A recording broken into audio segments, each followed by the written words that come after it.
అవి తింటే నేను అపవిత్ర అయిపోతాను. నా శరీరం బాగుండొచ్చేమో, నాకు కండలు తిరగచ్చేమో, కానీ నేను నా దేవుని దృష్టిలో పాపం చేసిన వాళ్ళని వేడుకుంటున్నాను. దయచేసి ఇలాంటి ఆహారం మాకు వద్దండి. ఈ ద్రాక్షరసం, మాంసం, మద్యపానం వద్దు. మాకు నియమం, కట్టుబాటు ఉంది. ఆకుకూరలు, పప్పు, సాధారణమే అన్నంటే అవి తింటే మీరు బలంగా ఎలా తయారవుతారు? అవి తింటే ఆరోగ్యంగా ఎలా ఉంటారు?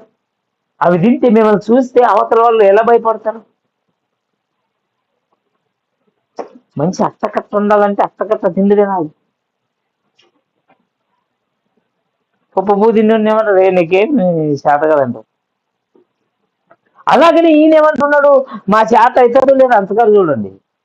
కానీ అవి తింటే మాత్రం మేము మా దేవుని దృష్టిలో పాపం చేసిన వారు, అపవిత్రం. అంటే అర్థం ఏంటి?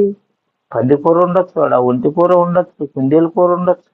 ఎందుకంటే వాటిని దేవుడు తినద్దన్నాడు కాబట్టి. ద్రాక్షరస, మద్యపానం, సరాయి. చూడండి కింద ఏమంటున్నాడు 9వ వచనంలో.